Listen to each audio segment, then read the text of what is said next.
जय हरी सखीनो. तर चला आपण मागच्या व्हिडिओमध्ये बघितलंय की कटोरी ब्लाऊजची पेपर कशी कटिंग करायची. तर आपण महत्त्वाचा पार्ट बघणार आहोत. तर तो महत्त्वाचा पार्ट म्हणजे कटोरी.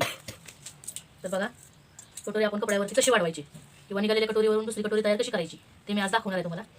तर चला बघा, हे बघा, ही आपली अगोदरची निघालेली कटोरी आहे. तर तीच कटोरी आपल्याला घेता येत नाही. त्याच कटोरीवरून आपल्याला नवीन कटोरी तयार करायची. तर बघा, मी असा पेपरचा चौकोनी तुकडा घेतलेला आहे. त्याच्यामध्ये ही अशी कटोरी ठेवून घ्यायची आणि जशी आहे ना तशी आपल्याला ही कटोरी आखून घ्यायची. तर बघा, मी जशी आहे तशी ही कटोरी आखून घेणार आहे. तर हे बघा, हे बघा, माझ्या पेपर कटिंगनं तुम्ही पेपर कटिंग करून बघा, एकदम व्यवस्थित ब्लाऊज बसते. आणि मी ज्यांना ती बघा आपली कटोरी अशी आपण आखून घेतली. तर आता याच्यामध्ये किती वाढवायचं, किती काय करायचं तर मी तुम्हाला सांगणार आहे. तर हे बघा, मी इथं 1.25 इंच वाढवणार आहे. याच्यापेक्षा लहान साईज असली तर मी 1 इंच वाढवते. ही मीडियम साईज असेल तर मी 1.25 इंच वाढवते. आणि मी 38, 40, 42 असेल तर 1.5 इंच वाढवते. एवढाच याच्यामध्ये फरक आहे. तर बघा, अशा पद्धतीनं इकडला भाग आहे तो आपण अशा पद्धतीनं क्रॉसमध्ये घ्यायचा 1.25 इंच. हे बघा, अशा पद्धतीने. आणि ह्या दोन्हीचा आता आपल्याला मध्ये काढायचा आहे. तर इथं किती येते बघा, 8 इंच येते. तर इथं आपण 4 वरती हे करायचं आहे, मध्ये काढायचं आहे. आणि इथं पण मी 1.25 इंच खाली येणार आहे. तर हे तिन्ही पण पॉईंट तुम्ही जोडून घ्यायचे. हे बघा, या पद्धतीने तुम्ही तिन्ही पण पॉईंट जोडून घ्यायचे असे, इकडचं पण आणि इकडचं पण. हे बघा, बघा, हा 1.25 इंच इथे येतोय आणि हा मध्ये जे आहे ना आपण तो जोडून घ्यायचा. आता मध्याला तुम्ही 1.25 इंच किंवा 1.5 इंच पण घेऊ शकता. अशा पद्धतीनं घ्यायचं आहे. आणि आता काय करायचं, आपल्याला गळ्याच्या साईडला थोडं 1.5 इंच वाढवायचं आहे. आपण जेवढं शिलाई मार्जिनमध्ये घेतो ना तेवढं. आणि हा आकार इथून असाच या 1.25 इंचाला घेत जायचं आपल्याला. तर बघा, हा मी असा आकार देणार आहे. हे बघा, अशा पद्धतीनं. आणि इकडे पण आपण काय करायचं आहे, 1.5 इंच वाढवायचं आहे. कशासाठी, तर आपण जेवढं शिवण्यामध्ये मार्जिन जातं ना तेवढंच मार्जिन आपण इकडे पण वाढवायचं आहे. तर बघा, अशा पद्धतीनं कटोरीचा आकार देऊन घ्यायचा आहे. आता इथं ज्यांना कटोरीचं माप थोडं जास्त पाहिजे असेल तर त्यांनी इथं सरळ घ्यायचं आहे. पण यांच्या कटोरीचा इथला आकार कमी आहे त्याच्यामुळे मी पण इथं कमीच घेतलेला आहे. त्यामुळे मी थोडं इथं क्रॉस घेतले. तर तुम्हाला जर गुंडीपट्टी किंवा हुकपट्टी अशी मोठी पाहिजे असेल तर तुम्ही इथं थोडं अंतर वाढवून घेऊ शकता किंवा हे सरळ घेऊ शकता. तर हे बघा, माझी अशा पद्धतीने ही माझी वाढीव कटोरी आहे. तर ही आपली फिक्स कटोरी तयार झाली. तर बघा, ही फिक्स कटोरी आपण असं कटिंग करून घेऊया. हे बघा, या पद्धतीने आपण फिक्स कटोरी कट करून घ्यायची. तर बघा, आता व्यवस्थित कटिंग करायचं आहे. कटिंग व्यवस्थित असेल तर आपला ब्लाऊज पण फिनिशिंगला व्यवस्थित येणार आहे. तुम्ही कटिंग व्यवस्थित नाही केली तर ब्लाऊज आपला व्यवस्थित नाही येणार. तर अशा पद्धतीने बघा, ही परफेक्ट कटोरी आपली तयार झालेली आहे.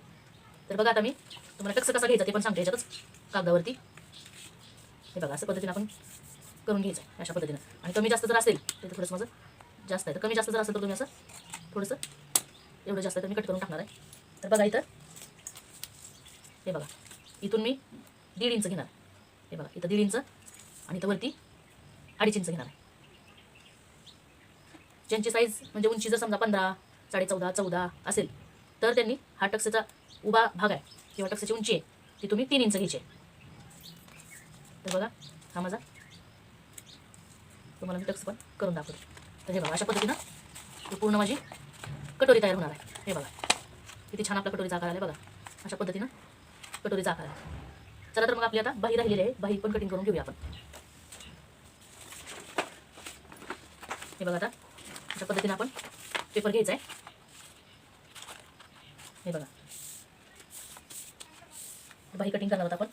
तर बाहीची उंची किती आहे बघा, 5 इंच. आणि बाहीची रुंदी आपल्याला घ्यायची. तर बाहीची रुंदी घेण्यासाठी आपल्याला अजून एक वेगळी पद्धत आहे. 2 पद्धतीने बाही कटिंग करते. तर बघा, अशी पण पद्धत आहे की मुंडा आपला जो आहे ना तेवढा आपला मुंडा मोजून घ्यायचा. हे बघा, अशा पद्धतीनं किती येते, 9.5 इंच बरोबर आहे. 1 ते अर्धा इंच बाही आपल्याला कमी करून घ्यायची असते.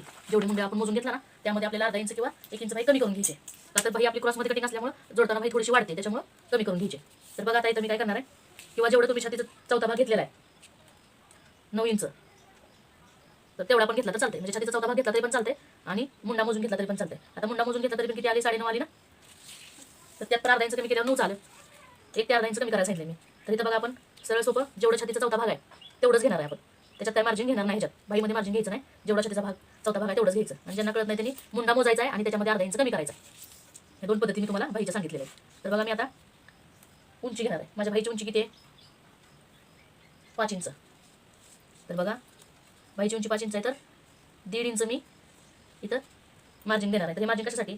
1 इंच माझं मार्जिन आहे हा शिलाईची पट्टी फोल्ड करण्यासाठी, आणि अर्धा इंचाचं जे मार्जिन आहे ते माझं वरती शोल्डरला बाई जोडताना अर्धा इंच जाणार आहे. त्यामुळे इथं मी काय केलं, टोटल 1.5 इंचाचं मार्जिन ठेवलं. तर 1.5 इंचाची आपली इथं जास्त उंची घ्यायची आहे. 1 इंच पट्टी फोल्ड करण्यासाठी अर्धा इंच शिलाई मार्जिन, आणि नंतर तुम्ही 5 इंच बघा, इथून 5 इंच आपण वरती उंची टाकणार आहोत. हे बघा, तर आपल्या इथं किती आले टोटल ते आपण मोजून घ्यायचं आहे. तर इथं माझं टोटल किती आलेलं आहे? 5.25 इंच. तर 5.25 इंच आपल्याला इकडे पण टाकून घ्यायचं, जिथं आपल्या छातीचा चौथा भाग 9 इंच आले नाही, इथं तिथंच आपलं हे बघा 5.25 इंच आपण तिथं पण अशा पद्धतीने टाकून घेणार आहोत. आणि हा करून घ्यायचा आपल्याला बॉक्स, चौकोनी बॉक्स करून घ्यायचा आहे अशा पद्धतीनं. तर हे इकडे जेवढं आले तेवढंच आपल्याला इकडे पण टाकून घ्यायचं आहे. आणि बघा आता इथं आपण मुंडा खोली देणार आहोत. तर मुंडा खोली कशी द्यायची? तर बघा 2.5 इंच. जेवढी बाईची लांबी वाढत जाईल तेवढी आपण मुंडा खोलीची पण उंची वाढवायची. आता समजा माझी 9 इंच, 10 इंच, 8.5 इंच जर बाई असेल तर मी मुंडा खोली 3 इंच घेणार, आणि त्याच्यापेक्षा जास्त असेल कोपरापर्यंत किंवा कोपऱ्याच्या खाली जर बाई असेल तर मग आपल्याला 3.5 इंच घ्यायचे. पण आपल्याला हा बाई असेल कमी असेल 6, 5, 4, 4.5, 5.5 तर आपल्याला 2.5 इंच घ्यायचं आहे. मग इथं माझं 2.5 इंच. आणि जेवढा आपण शिलाई मार्जिन दिलेलं आहे, आपण किती 1.5 इंच शिलाई मार्जिन दिले ना, तर 1.5 इंच इथं आपण आत यायचं आहे. कारण त्या शिलाई मार्जिनला आपलं हे मार्जिन सरळ आलं पाहिजे, की मुंड्यात खालीवरी होत नाही म्हणून. तर हे 1.5 इंच तुम्ही इथं टाकून घ्यायचं आहे. आणि बघा इकडून 1 इंचाचं इथं 1 इंचाचं अंतर टाकून घ्यायचं, असं 1 इंच टाकून घ्यायचं आहे. हे आत आलेलं 1.5 इंच आणि इथं उंची आलेली सरळ तिथं बघा, बंद साईडलाच आपली बाईची आपण उंची टाकून घ्यायची, आणि खुल्या साईडला आपल्या इथं मुंड्याचा भाग आला पाहिजे. तर बघा हे 1.5 इंच आत आलेलं, आणि बाईची उंची कुठं आली आपली तिथं तुम्ही असं मोजून घ्यायचं. तिथं किती आले? 8ला 1 लाईन नाही 8 इंच आलेलं आहे. तर 8 इंच आलेलं तर 8चा आपण इथं मध्ये काढून घ्यायचं आहे. हे बघा ह्याचं आणि जिथं आपण उंची टाकली उंचीचं सेंटर आणि हे 1.5 इंच आतमध्ये आले ह्याचं सेंटर आपल्या ह्या दोन्हीचा मध्ये काढायचं आहे. तर इथंही दोन्हीचा मध्ये आलेला आहे. तर बघा आता आपण हे 1 इंच घेतले का इथून, त्या 1 इंचापासून आपण अशी बाहीला आकार देणार आहोत. हे बघा अशा पद्धतीनं. आणि या 1 इंचाच्या मधून आपण दुसऱ्या मुंड्याचा आकार देणार आहोत, आतल्या मुंड्याचा. बघा जसं आपलं पनीरीचं पान असतं का नाही, त्या पद्धतीने इथं आपला आकार आला पाहिजे. तर बाईचा आकार आपला परफेक्ट येतो. इथं माझं शिलाई मार्जिन आहे 1.5 इंचाचा आतमध्ये घेतलेलं. तर तुम्ही काय करायचं, आता तुमच्या बाईचे दंड किती आहे बघायचा आहे. तुमच्या बाईचा दंड किती आहे तो बघायचा आहे. तर 5.25 आहे. तर बघा इथं 5.25 टाकून घ्यायचं असं, आणि 1.5 इंच शिलाई मार्जिन या पद्धतीनं. तर बघा अशा पद्धतीनं आपली बाई आपण झालेली आहे. तर अशा पद्धतीनं ही बाई आपली येणार आहे. तर बघा हा जो भाग आहे तो आपला,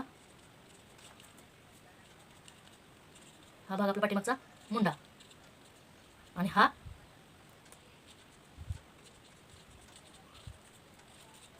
समोरचा मुंडा अशा पद्धतीनं.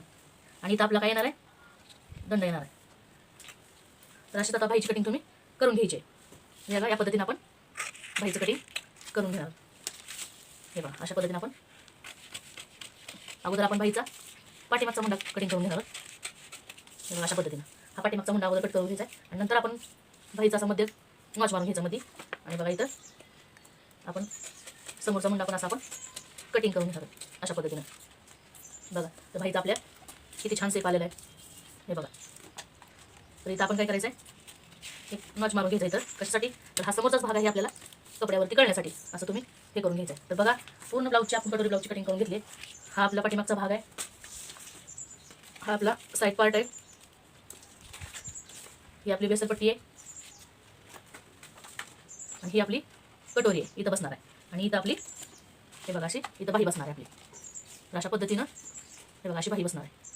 तर अशा पद्धतीनं आपला पूर्ण कटोरी ब्लाऊज कट करून रेडी झालेला आहे. चला तर मग भेटूया पुढच्या व्हिडिओमध्ये. जय हरी.